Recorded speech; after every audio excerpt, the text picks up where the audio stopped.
What's happening, beautiful people? My name is Dirty Mike and welcome to the top 5 FIFA titles point blank period. And I'm basing this on my personal preference, which installments I've enjoyed playing the most over the years, and I'm interested in your feedback. Drop a comment. What's your top 5 looking like? Who do we agree on? Who do we disagree on? Because I know there's going to be a little bit of some controversy. There's going to be some discussion, and if you enjoy this type of content, smash that like button. We get 700, 800 likes. It tells me to keep pushing out these top 5 videos left and right, maybe even center as well. And if you guys need Ultimate Team coins, UT coins for you down below in the description. Use the code MICE09, MICHS09, in order to get an additional 5% off on every single purchase. To kickstart the countdown, we've got FIFA 2005, a classic rewind joint, fast-paced, back and forth, action-packed FIFA. It's explosive, and I can remember the influence and just the focus of this title in the first touch, the knock-on elements of FIFA that we still use and abuse with to this day. And there was a high skill gap. And being a good player, someone who plays a lot of FIFA, you get involved, you want to feel like you can win the majority of the time if you play decent. And in some of the newer titles, ooh, there's some luck factor, there's some rage, there is some frustration. Unfortunately, FIFA 2005 did have OTB, off the ball, and that was probably one of the worst things that they've ever tried to include in a FIFA installment. FIFA 12. A great combination year in terms of gameplay. If you were good at skill moves, it was heavily beneficial, and you could also have very nice, smooth build-up play. In some years that happens, other installments not so much. This is also the first time we've seen David Luiz as the overpowered monster. Woo! Chelsea was solid in FIFA 12. Drogba was tearing people apart, and I think FIFA 12 also put FUT on the map. It really exploded from that point forward. The only downfall that I can think of off the top of my head was the speed glitch with the L2, R2 triggers. If you guys played the game, you remember the little sloping movement. That was not good, but other than that, great installment, great title. At the midway point, we've got our current FIFA 14.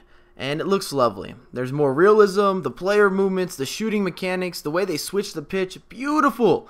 But there is way too much YOLO in this year's installment. I might make a video over the top 5 things I like and the top 5 things I dislike in FIFA 14. And the gameplay's a little bit slower than what I would like, and that hurts the skill gap. You can lose versus a random in FIFA 14 all day, every day, and that's kind of a frustrating feature. At the runner-up position, we've got FIFA 2008. The game changer.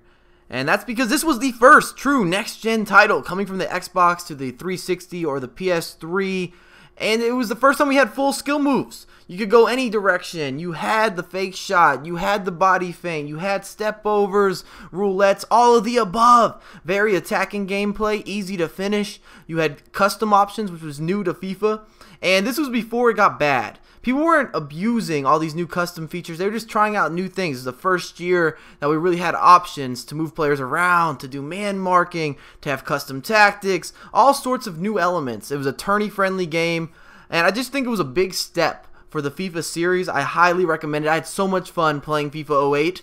So if you guys have not got on board with that or you've never played it, go back. Rewind time a little bit. Barcelona was roasting and toasting. Oh my goodness, you had Ronaldinho.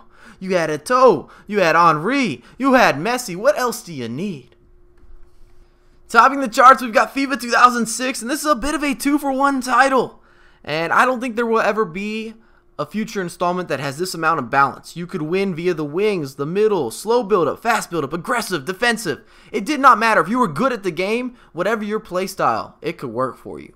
And I just think that EA did a fantastic job. So many teams were equal. You could use all sorts of different squads, and it worked out. And there was no FUT in FIFA 2006.